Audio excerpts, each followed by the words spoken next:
Welcome to Bits About Books, the home for conversations with authors of breakthrough books on sales, marketing, and business. Founders, entrepreneurs, and individual professionals, we all need to keep track of ideas that are helping create our today and tomorrow. Bits About Books will strive to find those books and speak to their authors, go behind the scenes and understand what inspired the authors to write the books that they did and how they went about doing so. Through our conversations, we hope to gain insights that will help us to get the most out of our efforts. I'm your host Shubhanjan Sarkar, founder of PitchLink, the next generation buyer-seller engagement platform where our mission is to make buying easy. Welcome to Bits About Books. Thank you for your time and for joining us in this session. I have a favor to ask. While you continue to listen to the podcast, please leave a comment or rating at iTunes or wherever else you get your podcasts from. I personally look at each comment and will give you a shout out to each of you in our following episodes. It means a lot to hear from you. Our guest today is Clancy, and we speak with him about his bestseller, Differentiate to Win, the process of onboarding new business for all the right reasons. And it was all about push marketing. Go get it sold. Go get it sold. What are your numbers today? Go get it sold. And manipulation that happened was unbelievable. And customers were onboarded, even if they didn't really need the types of services that were there, because it was all about the money. And I could see the damage that was there at the time. And I started to really ask myself those questions. Are we really benefiting these people, or we're just in this competitive mode of get the business at any cost? And that's where the whole idea of differentiation and creating a certain amount of value and create strong relationships. That's where it all kind of came to me. And I realized when I started to develop some systems approaches to it and I changed that, our business did so well in a short period of time. Wen is the founder of TheMindSuite Human Science GPS platform. The TheMindSuite GPS provides organizations and communities with the same level of ongoing visibility and understanding about people, culture, business development, supply chain optimization, humanity, sustainability, and the associated outcomes through data that they have with their operational and financial systems. In essence, it connects operations with people. Wen has spoken regularly to very large groups across North America. His first book, Differentiate to Win, was an early publication about ethical selling with an updated version due in the fall of 2023. In addition, he is currently writing with a number of co-authors, including New York Times bestselling author John King, about the opportunities in synthesizing leadership, which is all about leveraging tools for exponential outcomes. Now, on to this great episode with Clancy. Welcome to Bits About Books. I'm delighted to have you here and talk about your, I think, very important book. And I'm glad to know that you are planning to have a new edition come out later this year. But I can't wait to talk about this. Welcome. Well, thank you very much. And I'm quite a fan of your work. You have some great conversations and really get some great stimulating ideas going. So I'm quite pleased to be on your podcast. Thank you. That's very kind of you. The fact that most of us are in commodity business, in the sense that we are selling things which other people are selling as well, makes this book so important. There are very few, we can say, completely differentiated products on their own that they don't need differentiation any further, right? I mean, it's very difficult to find those examples. There are examples, but very difficult. I mean, possibly one very well-known B2C moment is when Apple unveiled the iPhone, I guess. That could be taken as a differentiated product from the word go, but post that, all smartphones are pretty much the same.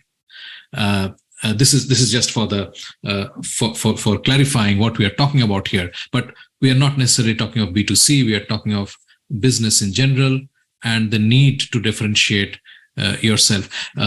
Before we even go into the book, when you wrote this book, which was many years back, I'm trying to understand what was the scenario which prompted you to think that we need a book like this?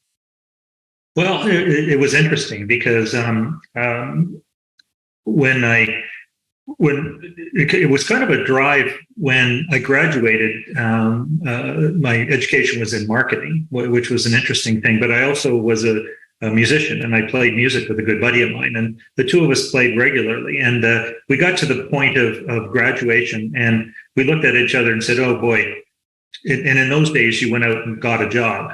It wasn't their entrepreneurism was sort of not even on the conversation part, right? And if you want to go get a job, he said, no. So we went and got our summer jobs, and then we traveled North America, like literally took off in my old beat up car, and we traveled all over North America playing our guitars and getting to know people and observing and seeing what was going on. And it was an incredible learning experience because I was given a gift by one of the professors when we had a conversation with him and had a beer with him, literally just a few days before we left. We talked about the whole idea of observation, ask questions, don't judge.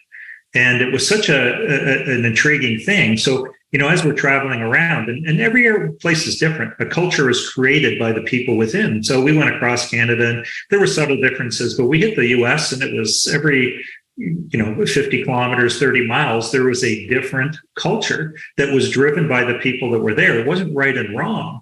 And to take that kind of observe, ask questions, don't judge with me, it was an incredible experience because I got to learn and understand so much rather than saying, oh man, those people are loud when we were in New York, or man, those people are really quiet when we were in Atlanta, or something like that. So it was such an incredible experience. And when I got back, I was fairly comfortable, around people and things. So I got a job with an organization that it was in the logistics business, and it was a big company, about $800 million. And it was fascinating to me because I was brought in, and because I could kind of position myself well, and they had just gone through deregulation, they didn't know what marketing was at all. Their idea of their VP of sales and marketing with a 6'6" Norm who could outdrink everyone else. And it was all about push marketing. Go get it sold. Go get it sold. What are your numbers today? Go get it sold. And manipulation that happened was unbelievable. And customers were onboarded, even if they didn't really need the types of services that were there, because it was all about the money. And I could see the damage that was there at the time. And I started to really ask myself those questions. Are we really benefiting these people, or we're just in this competitive mode of get the business at any cost? And that's where the whole idea of differentiation and creating a certain amount of value and create strong relationships, that's where it all kind of came to me. And I realized when I started to develop some systems approaches to it, and I changed that, our business did so well in a short period of time that it was crazy, because we were creating relationships and actually looking at the whole value component. And this was the major differentiation point for us. It wasn't just the product, because our products were pretty good, but it was also the way our relationships were and how we help customers and everything else. That combination was the differentiation, right? And now you have so many different products that are competing directly against each other, and you can't really tell the difference a lot of the times. Where is the real difference? And the real difference is in the ability to create a relationship and to bring extra value to the customers, and whether it be their understanding and how to utilize it, sharing information that others have, best practices, however it happens to be. So that was kind of the fundamental that kind of hit me. And as I was going through that process, it was all about closing the business and things at the time. And as I moved along with it, I started to realize that we really don't have much in the way of educational materials or programs or courses or a book that kind of deals with sales in that type of a mode. Now we have more now, obviously, but back in the 90s, we did not have that kind of thinking at all, which is what drove that thing, for me to go, yeah, I got to write this thing. Even when you look around today, we are sort of going through the same kind of motions we did in the 90s as a sales organization. Yes. We're still trying to manipulate. We're still trying to outsmart the potential buyer or the procurement department. This is not to say that the buyers or the procurement guys have no role in it. I mean, we can discuss that separately. But as a sales organization, we have continued to remain very inward looking, rather inward outward. It is not about what you would say building relationships, and relationships cannot be built with a one-way street formula that this is a relationship where you give me and I give you nothing. Right? So why do you think, I mean, this was a younger you, so which means there is a whole generation of leaders who have come, who are part of your generation and my generation, but they're still doing the same thing. Yes. Why do you think that is? Well, partly because they can. And the other part is that a lot of their competitors are doing the same thing.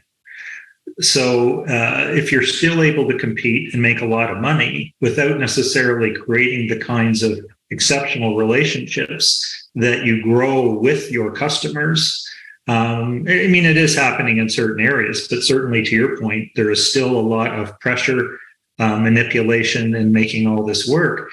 A lot of it's based upon the motivation for it and things. And when the competitive environment is not necessarily as far along from a relationship perspective as it could be, you can still thrive within an environment that has not been growing. And unfortunately, sales has been labeled that way for such a long time. And, a lot of times it was the person who was quick and efficient and could kind of get somebody cornered and get them into a situation where they're closing the business. And it was hard for them to say no. Then even though they wouldn't necessarily stay with them that long, right? Then they'd switch again as soon as they could. Because a lot of it is, you can get the business closed, but have you got it for a long time? Have you created the type of relationship that's lasting? Are your customers with you for years or weeks? And those are a lot of the different questions that are not asked at that point. So it's actually pretty fascinating. And that's part of why things have not evolved to the same level, because it takes about a certain amount of investment of time and energy to get into that kind of an ongoing mode. But the power of the strength of those relationships is phenomenal once you get there. Yeah. So I sort of talk to a lot of sales and marketing leaders, and I continue to hear this, that it still works. So I'll give you two quick examples. One, day before yesterday, I was speaking to a head of sales of a 450-man IT services company. And he said his best cold caller makes 500 calls a week, has 50 lifts, which means 50 times people out of the 500 people pick up the phone. And of that, more than 60% straight away drop off because they're not interested. And of the remaining 24 or 20, 3 people agree to come to a meeting. So 500 to 50 to 24, 20 to 3. And of about 25 to 30 such meetings, 1 customer gets converted. So it's basically, if you're talking of 500 calls a week, this is after 7 weeks, we get 1 customer. And he says, he's my best guy, and he's making quota. Now, I just cannot understand at what level of efficiency are we agreeing that this is fine. Well, that's an interesting question, because there's a few different elements in it, and what is that industry all about, and what are they selling, and sort of what's the pricing around it and things like that. But to go with 1 out of 500 as your closing rate, that's kind of crazy when you think about it, right? So it's and you really are plowing through rather than listening and connecting, and it does take some different strategies to do that as well. And there's a lot of different moving factors, in terms of what is the sale. Is it a $2 sale or is it a $2,000 sale, and things like that? And what are the margins, and what's the level? How long can you be with them? And what are some of the problems that you can help solve as well, as you're going through? So there's a lot of different moving parts to being able to look at, this is our sales dynamic. Here's the situation that's going on in our sales environment. And here are the different moving parts that we have to look at and understand, and to take a sophisticated sell and sell it in a bombastic way that way doesn't make a lot of sense, because the relationships aren't going to be that long. That one person, they probably get hit with a whole bunch of calls, and they may only last a little while. So you're constantly filling in As some fall out, you're filling in new ones, right? Questions I would ask is, how long do those clients remain clients once they're onboarded? Yeah. Things like that. Yeah.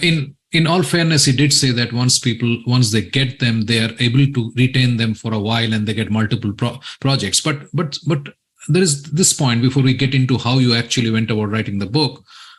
I understand. Okay, I am reaching out to 500, and I get one customer who gives me $50,000. Say, it looks like a good win because I'm $50,000 richer, and so on. But imagine what it's doing actually. You cannot have millions of $50,000 customers. You possibly have a universe of 5,000. Yeah. And you are actually plowing through them quickly to find the 10 or 15 who will buy from you today. Mm-hmm. And the larger the number, theoretically, it gets justified. That doesn't matter. I go to 1,000 people and sell a $500,000 deal. It still works. But what you're really doing is you are plowing through this entire universe of who can give you a $500,000 deal, and you think it is okay because for now it works. So, yeah. That said, you thought that differentiation was key, building the relationship, and that you built a protocol around that in your job, and you found success, and that sort of prompted you to write the book. What was your actually writing process? How do you decide, okay, these are the segment, this is what goes into it, and this is how I'm going to structure it? What was that process like? Well, it was fascinating because I also ran seminars, ran training programs. So I had the opportunity of interacting with people, both public programs where people from many different industries could all attend, and also private ones for large corporations, where they had 5,000 salespeople across their whole system, right? And mainly North America, mainly Canada, United States. So I had the opportunity of spending time and hearing the stories and seeing the different opportunities that kind of went with those. So that's where a big part of that kind of came together on it. And I saw the really successful salespeople were the ones that had someone come to them because someone else told them. The whole referral network, right? If you pressure sale and you push somebody, and you might get that one account, but if they know 7 other people, they tell those 7 people, don't work with them, they're a jerk, right? And then that takes away some of that opportunity. And I would see that a lot of times the best salespeople were the people that created incredible relationships with their customers, obviously to onboard them correctly, but also with other people within the industry sector. So when somebody needed or was thinking of something new, you got to talk to, rather than, don't talk to, Yeah. I mean, I've had a couple of those experiences. One time when I moved, an organization they took such advantage of us that I told the guy, I said, for your extra $1,000, I'm going to tell 200 people not to use you. Yeah, makes sense. So there's all these different pieces that need to kind of come together on it, and that's what kind of drove where those things came from. What was it like? I mean, were you like setting aside weekends to write the book, or were you writing every day? What was your writing process like? Well, it was a couple things. One is I already had a framework that I created to train people. So what I did was I was out and observed, and I did some selling myself, obviously, as it went, but I also had the opportunity of observing others using sort of a rough systematic approach that I was putting together. And then when I started to teach people and run training programs, I had the materials, really, and then you record it, and then kind of, okay, let's put it through a thinking structure. And that's kind of how it came together the way it did. And within the book, I've got, little sections, I don't necessarily say write them in the book, but they show you this is how we would do it. In those days, everything was kind of written by hand as well. So you jot down and write the notes, and it kind of evolved into what I like to call a implementation manual as much as a book, because it was, how do you implement a new way? And it's different with different people, right? It's not one size fits all. It's very much about asking yourself questions, understanding your sector, understanding your strengths and what makes you a good person and in this area. And what are the types of people that you're going to be working with? What are the types of things that are important to them, both professionally and personally? Because it's the relationship that actually allows you to create those longer term opportunities, and where they talk about you and so many other opportunities come through those people.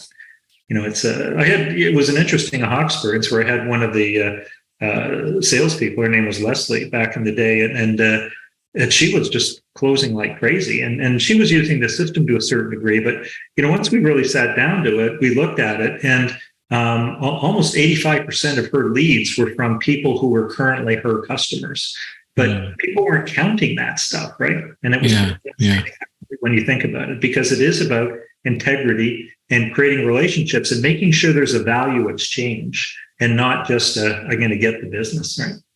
Yeah, and also, like you mentioned in the book somewhere, that you need to ensure not only value exchange but value realized by the other party. Yes.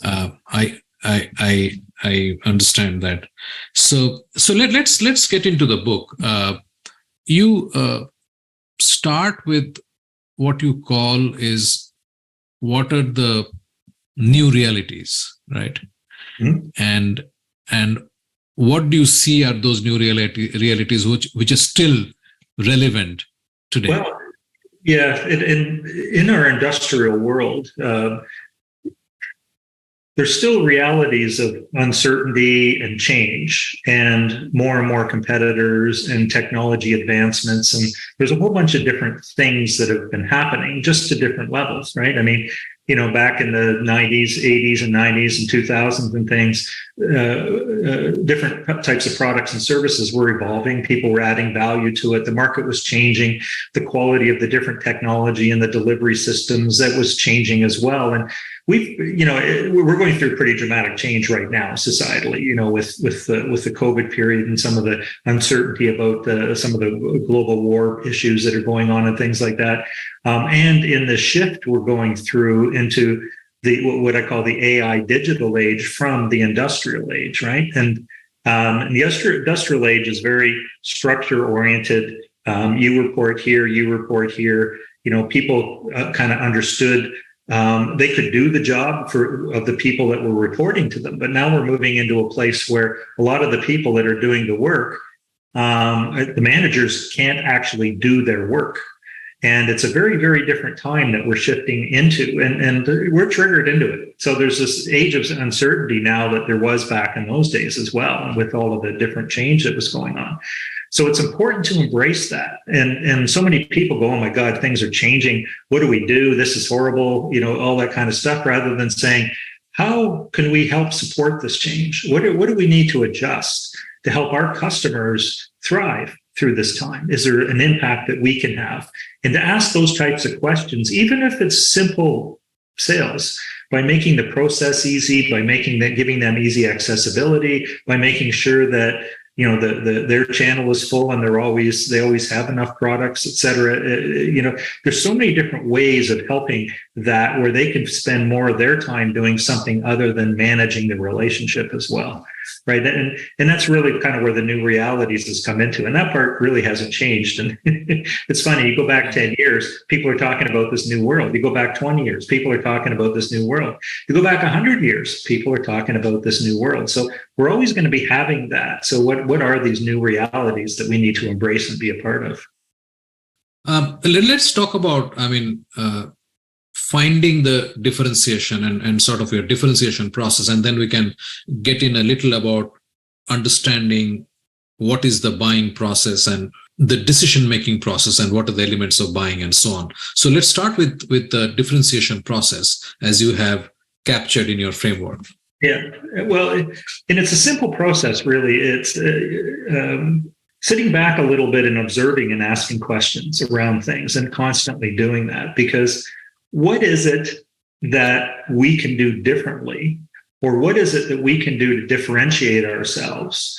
And the answer comes from multiple places. It's not just one, right? The obvious one, if it's a product, what is it about our product that makes us different than our competitors, right?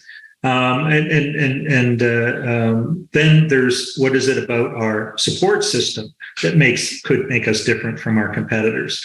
Then the third thing is, what are the different elements that we can do to help improve our customer situation that may not be directly related to our product and service, but that's a differentiating factor from a relationship point of view. So again, depending on what it is, you have products and services from a delivery perspective, and then you have the strength of the relationship that can help them to thrive, and being able to share out different ideas, et cetera, that brings a huge amount of value to it as well. So differentiation is what is it that makes us different from the others, both from a productization perspective, as well as from a relationship, support, going to market, support optimization, being able to utilize things extremely well, making sure that there's that really strong relationship there. And that really is the differentiation process. And then the other part is, how do I create a really strong relationship? Because when we create a relationship, then we're differentiating ourselves because we now have a friendship, or which borders into that. And I'm not talking about the complete, but the friendship is a true friendship is where the friends want to help the others improve their lives, improve whatever happens to be where they are. And I'd say to that, you're not going to become best friends with everybody, but to develop a strong enough personal relationship with people is extremely strong. That's why some of the best salespeople, once they leave one place, they end up taking a lot of customers with them because the relationship is with them as well as the organization. But the stronger one is with them in a lot of cases. So that's how we kind of pull that together, and understanding human motivation, right? Because humans are very much motivated. Most humans are, some aren't, but most humans are very motivated to be connected to other humans, right? We're very, that's the way humans have all been brought up, and that's the way we are. We thrive when we're actually working together for a better outcome and leveraging the strengths of the different group of the team. So by creating that kind of a relationship, then you're differentiating yourself and your offering in that particular environment. Absolutely. It's time for a short break. Stay with us. After the break. So how do you increase the experience that they have to understand exactly what it is they're looking for from a much deeper level than buying a car? What you're doing is then selling them an experience of driving. And when that happens, then the people get attached to it because 9 times out of 10, they're getting the right car. And the second thing is that they're able to understand why and how to optimize that. And this person helped them do it. You are listening to a Business Podcast Network original. Podcasting is the fastest growing content marketing opportunity, which is untapped. We can help you craft your audio strategy and help leverage the wide reach and easy streaming capability that the smartphone penetration provides. It is easy, it is powerful and personal. Talk to us to find out how podcasting can help you build your brand and reach out to your targets like never before. Write to us at bpn@bizcast.in. That is bpn@bizcast.in. Business Podcast Network. Podcasts end to end. Welcome back. I'm Shubhanjan Sarkar, your host for Bits About Books and founder of PitchLink, the buyer-seller engagement platform. Let's dive right back into the episode where we left it. You also mentioned about chalking up small differentiations into a big differentiation. So basically stack small differentiations, small add-ons or value adds. Yeah. And once you stack the small ones, that can finally tote up into a big differentiation for the customer's point of view. Would you like to elaborate a bit on that? Yeah, well, essentially, again, a lot of it depends on what the sell is and what it is you're offering to your client or customer. But I mean, if we use a car as an analogy, we've got absolutely the best car on the market. You got to buy it, right? You're going to love it. It's just a great, great car. We got a good reputation. We give you a 3-year warranty. Everything's great. Okay. That's one part. The other part is, what kind of experience do you like? Do you drive it often? How can is it air conditioning? Is it the roof you want? Do you prefer being up higher or down lower as you're seeing other cars coming along? And asking questions about them. So how do you increase the experience that they have to understand exactly what it is they're looking for from a much deeper level than buying a car? What you're doing is then selling them an experience of driving. And when that happens, then the people get attached to it because 9 times out of 10, they're getting the right car. And the second thing is that they're able to understand why and how to optimize that. And this person helped them do it, if you know what I mean. And that's really where the differentiation can come into it. And that's understanding an individual and asking questions and listening, right? Sure. So let's break up the buying decision-making process and what goes into that so that we get a view of what are we dealing with from the customer's point of view. Right. Well, I mean, there's a few different stages you go through. First is you got to spark interest. And there's a lot of clutter out there right now and things too. So, get them interested enough to both talk to you and then be open enough even to listen and be a part of the conversation, right? So it's getting them, it sparks some interest, get them there.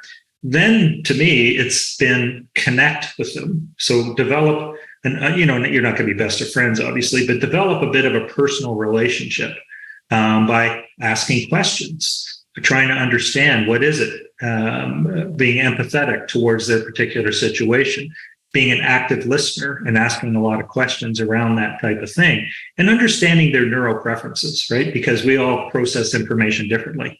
And, the simplest one, auditory, kinesthetic, and visual people, right? Very much we think in different ways. So, visual people move along quickly and they think in pictures and what does this look like to you? They're right into it. Auditory people are, what does that sound like, right? And then kinesthetic people, quieter, they got to feel right about it, right? And if a visual person, and a lot of salespeople are very visual, they talk fast, they do this, they do that, and they're talking to a kinesthetic buyer, there's no connection there. Visual person uses language like, oh, what does this look like to you? Kinesthetic person, I don't know, I don't see anything. But if you said, hey, how do you feel about this? Well, this is how I feel. So being able to connect with them personally, and then start to explore the opportunities of how you can help them and how you can kind of work together on things. But all too often, salespeople skip those two and go right into the, hey, this is why you need our product idea, rather than actually understanding the human or even sort of getting them interested enough to have that conversation. So is it our urgency to try to make quota that pushes us away from doing a proper discovery of the needs and surfacing the value that the customer is out to get? I think sometimes you can be more purposeful if you understand everyone you're going to interact with. You will naturally find certain number of people that are like you are, and you'll immediately hit it off with them. You've seen that happen. You're at a party, you talk to somebody, you just get connected so quickly, and you become friends within 3 minutes. And then there's other people where you can't wait to get away, because this conversation isn't, and we're just not connected on where we want to be. So it's, so the answer is you will. But if you have empathy, you ask questions, you observe, and you use language that's appropriate to the person you're developing a relationship with, you can develop a relationship with most people that you meet. It's really quite amazing when we do that, because people like each other who are like they are, as I always say quite often, right? And that happens. And it's one of the problems in business as well, because you get a bunch of people that are like each other. They don't figure like the others, but the others may complement what they're doing. So they need to figure out a way of working together. And a good salesperson will understand by getting all of these different groups, and it may be the person doing the buying, but other people within their sphere, to get everybody working together and connected really well, that creates the best outcomes. And also the fact that if there are 5 or 7 or 10 people in a buying committee, it's very likely that many of them will have divergent outcome requirements, which is very different from what the end user is looking for. Right. And as we all know, nobody in the buying committee can take a decision to buy, but everyone carries a veto. anyone can spike the whole process. Yeah. Okay. But yeah, so I think the need to understand what their own outcome requirements are also become a critical component of understanding the buying process. Absolutely. Yeah. Yeah. It's a, yeah. No, it's funny that way. And it's, you know, a lot of organizations don't really optimize their purchasing capability because they think it's good that we'll have checks and balances when we have these 5 people who are very different as a part of the process, which is all great because they can see things that the others don't.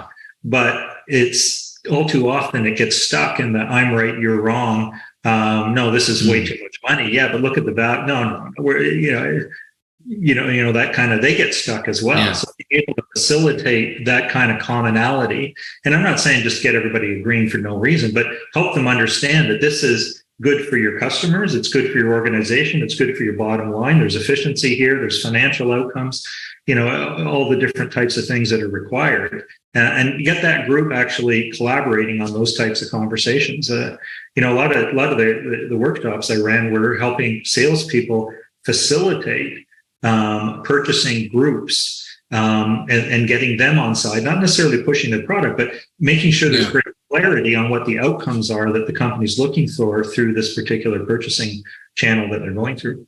So this sort of brings us to what you call the partnership process, right? It is not in isolation. It is actually in conjunction with the customer. Yes. Yeah. And it really is, how do we partner to get the best outcome? You know, we supply you with the product, you supply us with money. At the end of the day, what is the outcome that we're looking for, and how do we optimize that and make sure that it's happening in a way that needs to? And that's what a partnership is, right? It's not just, I'm going to give you this, give me a check and then you figure out how to make it work. It's creating and putting more of that into the relationship, you know, and helping with that. And sometimes it's bringing best practices, learning other technology capabilities. And if companies are open enough themselves, that information's all there for them. They just need to tap into it, right? That's what I do with my MindSuite organization, is that we gather that information so we can look at the complete process and how all these different pieces actually fit together, you know, as it goes through. Because the selling process is one part of it. It's the marketing and delivery that needs to be on part of it. And if that's properly facilitated through the sales process, it's amazing the outcomes that we can get. That brings us to another part, and I would just like to know your view on that. There's a lot of discussion about whether there is a relevance of marketing, sales, customer success silos, or they should all be wrapped into one singular team, where at all levels the handover and as well as understanding will be smoother and not at the cost of the customer. What are your thoughts today on that? Yes. It's an interesting question because we are still very hierarchical in that particular part, right? And all too often we kind of keep sales and marketing separate. And companies will have a VP of sales and a VP of marketing who quite often are clashing over a lot of different things. But sales is one of the 4 Ps of marketing, right? Which is a part of it. But, you know, product, price, place, promotion. And I know that model's been shifted around into 6 Ps and different things like that. But at the end of the day, it's still a core where there's a number of different elements. But because sales is quite unique sometimes and power-based, it's kept separate from the whole thing. But they got to be working well together. The messaging and the positioning and all the different areas that occur through marketing of the organization, they need to be consistent with the sales delivery, because you market the company as something and then sales doesn't deliver on it and operations does a terrible job. What's the point? Yeah, you got revenue for a short period of time, but you're not actually coordinated that way. And as you said, the silos is just something that unfortunately are built because of the power-based controls that are in those environments. And a lot of times the salespeople, they're like whoever's leading the sales is pretty comfortable getting what they want through various methods that they've learned over the years. So break down those silos and let's reward organizational outcomes and organizational success to the people who are driving it rather than just the individual side. Sure. Let's move on to module 2, where you talk about unique prospecting. What do you have in mind when you are talking of unique prospecting? Yeah, and there's a bit of a shift there. Although, a big part of the prospecting is how do we, traditionally the view of prospecting is how do we get a lead, a name, this, and then we'll put them into the sales process, right? And true prospecting is really, what do we offer? Who do we optimize the value to? What's important to them? And then how can we work with them to help share that story and further understand the uniqueness of their situation and make it all work? And what are the different communications vehicles that we can leverage to get there? And that's really a big part of where prospecting is different than what some people traditionally think of, right? There's a traditional make 500 calls this week and we'll close one. That's one way of prospecting to get to that kind of outcome. Another is companies will support a function of some type, and then people who are signed up, then we'll follow up with them on that. Or another big one today is we'll give click here and get a free book, and then you click there, and then somebody comes on and pressures you to buy this other thing along with your free book, right? And then the people just sort of they click off and they're not there anymore. So it's really, from a prospecting point of view, it's not an easy answer because it depends on what you're selling, right? And I don't mean to avoid the answer to it, but if you're selling a particular product that is very competitive and it's predictable and has been around for a while, prospecting people in there is different than if you come up with something that's truly unique and you want to onboard companies that are thought leaders, that are not afraid to take a bit of not afraid to go and try something new, because there's always a threat of a problem there if it's not a part of the original. But the outcome can be, and if we help them understand that, you try this, you could be this much farther ahead of your competitors or your customers or whatever, but they have to be comfortable enough to take that type of a risk, right?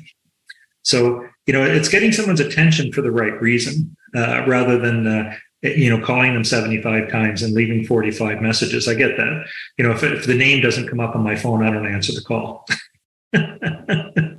Yeah. And my thought is that why we are not able to accept that situation today, despite all data, all discussion, all the Gartner and McKinsey reports pointing, Forrester reports pointing to the same thing. Why is this reluctance in the leadership to not adapt and rather go for what they're going for? Yeah, it was. Unfortunately, a lot of times the leaders, we call them leaders, which a lot of times they actually don't fit the true definition of what a leader is. They may, but they aren't acting that way potentially. And the difference between leadership and management is very significant. And a lot of people don't really understand that, right? Because true leadership is you create an incredible environment, then get out of the way, right? And you allow things to progress and make them happen. A lot of leaders don't understand that because management is, I'm going to manage this through, which means a lot of times you get people into a cyclical approach to things without trying new things. And I think that's some of it, because you got people in there that probably have a great idea that have never been asked. Yeah, absolutely. I completely agree with that all the time. But understanding your customers as well, a part of our systems is what we ask the customers what they think, and then we ask the employees, if you were the customer, how would you answer this? And a lot of times employees are out of sync with the customers or the certain segments of customers. They think differently than the customers do, which is a great learning and understanding to happen, because if that's occurring, then our ability to prospect and onboard is not what it could be either, and then deliver on the customer requirements, right? So, right. Let's go on to module 5, where you're talking of another very interesting area, which is positioning for competitive superiority. So it is more than differentiation at this point, right? So when you're talking of superiority, it is actually comparing and saying that we have benchmarked and we are we are sort of at a higher plane in terms of effectivity and quality, or whatever is your definition of superiority. Let's unfold that a bit. Yeah, well, part of it is redefining superiority. All right, the superiority means you're superior, but you're doing things better than the others. And what that means and what the different elements of superiority are, I think, need to be rethought and redefined in a lot of cases, right? Absolutely. As I talked earlier, when you're pulling together a number of different things that create incredible value, then you are showing that you're superior to your competitors, even if your product is not, right? The relationship, the experience is. We found that, in our tech systems where we're measuring things, up to about 5 years ago, quality was the number one element. And if a company had a high quality score with their customers, they were doing well. But about 5 years ago, that changed from quality to experience. And it's been experience ever since. And that was fascinating to me. And it was kind of neat because I had written about the quality or the experience rather than the quality way back in the day. But it took until about 2014, 15, when we saw the major changes happen. A lot of it was along with the internet and your technical experience and things, right? If you were having a good experience, you assumed quality. Now, I don't say the companies don't have good quality. If you're creating a great experience, create both, and you got a winning combination, right? Create great experiences for people. And what does that look like? Well, easy purchasing, good relationship with you, problem solving, good conversations, a sharing of best practices and different types of understanding. That creates that kind of a differentiation. And even companies that don't necessarily have a significantly superior product, they can position themselves as a superior experience. And that is what people are looking for. And to be able to bring those types of stories in and have people talk about them, that's what really is important, as we go through. Yeah. Do you think I've left out any of the important parts of the book which you would like to talk about, Wayne? Well, just the one other thing is I developed it was a process called GFBBRR, right, which is a simple way of kind of helping people understand what it is, right? And the G was a grand result that they could have. And then reason, reaction, benefit to them as an individual and to the organization, but then not just plowing through it and telling people, but R is reaction. How would you feel if this was happening? Is this important to you? And make sure that there's a question where the things that you're helping them understand, they will experience by working with you and or your organization and products, that you will be listening and that'll be a part of that overall experience and understand what it is that's important to them. And people are drawn in and feel a part of it when they're asked that question. All too often, sales is this here, sign on the bottom line, rather than how does this feel to you? How do you think this could help make your company different? What do you believe once you're using a product in a different way? What if we could expand, and how would this make you feel? What would you see, depending on some of their way they are? Those types of questions at the end. So, putting people through, this whole process, it's a simple process really, but engaging them in it to truly show, and empathy is asking questions. Shut up and listen, right? And all too often, salespeople are plowing through the process. Listen, watch the body language and what your customers are all about. That creates the kinds of relationships and changes that will differentiate you for all the right reasons. You're getting that business because you're improving their situation, their organization situation, et cetera. That's a win-win. That's a win-win-win. Yeah. So, the overriding theme of what you spoke with me in the last 30, 40 minutes is build relationships. That's the foundation for doing business. Everything sort of revolves around that. If you've built a strong relationship, it's not only that they will buy from you, but they'll refer it to others who will buy from you. And we all know, we all agree that referrals is the best form of leads that you can have, because what referrals are possibly the only thing which is reflecting the dark social. Yeah. to our advantage. Otherwise, we have no way to participate in the dark social on the buyer side.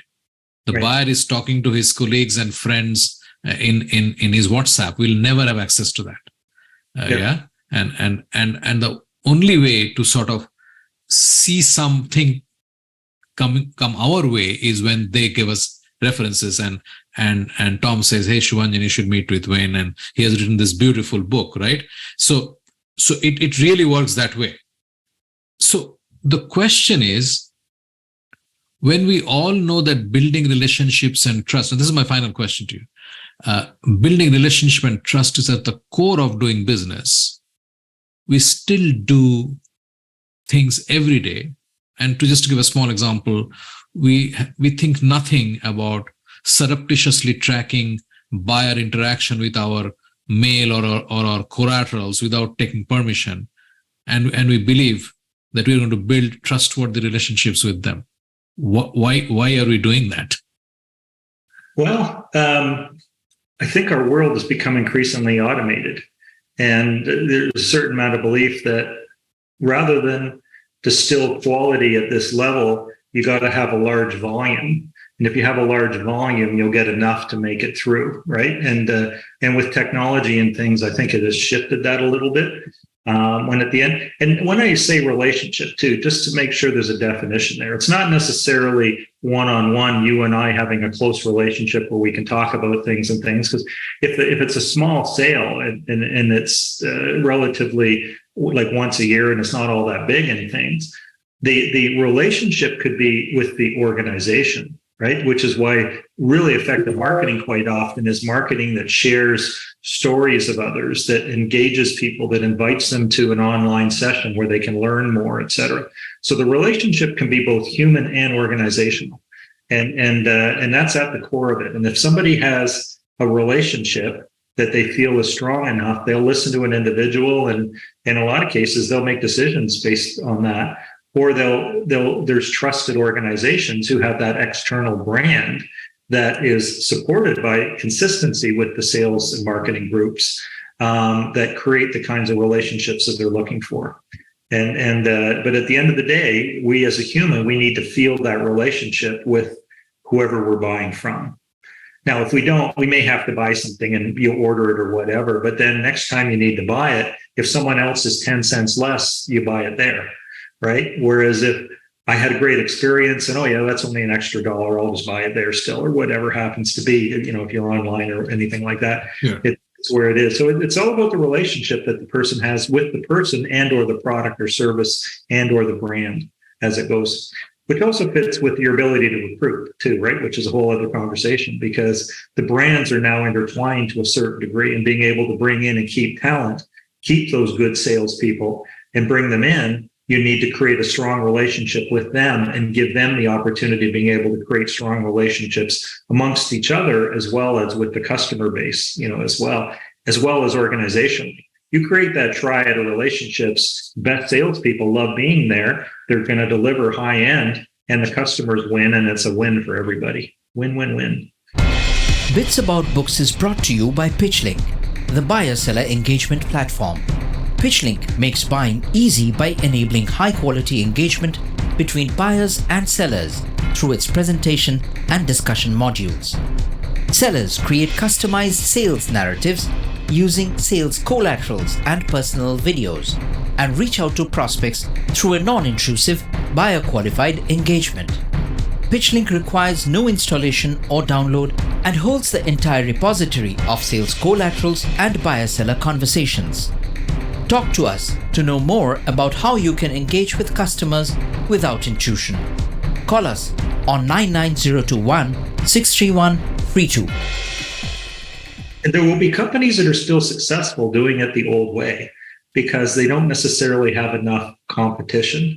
But once an industry shifts and the majority of suppliers in a particular sector start to take on more of a relationship and a stronger personal approach, then the ones that are successful in spite of themselves are a lot less. And we've seen that happen where major brands have had major collapse because they have not continued to pay attention with the strength of relationships at the level they need to, and the changing relationships as the market comes along. Absolutely. Wayne, thank you so much. I really enjoyed our conversation. I hope you had a good time, and I hope that people read your book, and there's a lot to take back from there. Yeah, well, I appreciate the time. This has been a great conversation, and anytime you want, we'll continue it. Absolutely. I look forward to that. We have a fantastic lineup over the next couple of episodes with great conversations on breakthrough books. Subscribe in your favorite podcast app so you do not miss a single episode. Thanks for listening. Thank you for being with us today on Bits About Books, where we talk to authors about breakthrough books on sales, marketing, and business. We hope this conversation helped inform and motivate as we all navigate a rapidly changing business environment. For us, these are enlightening conversations enriched with knowledge and expertise. We encourage you to go out and buy the book to learn firsthand and implement some of the great ideas we discussed today. We hope to have you with us again in the next exciting episode of Bits About Books. If you liked what you heard, subscribe to the show in your favorite podcast platforms like iTunes, Google Play, Spotify, or wherever else you get your podcast from, and give us a rating while you are at it. This Bizcast original podcast is produced for PitchLink, the next generation buyer-seller engagement platform, where the mission is to make buying easy. Hosted by Subhanjan Sarkar and produced by Rajiv Aditya. See you next time and have a wonderful day.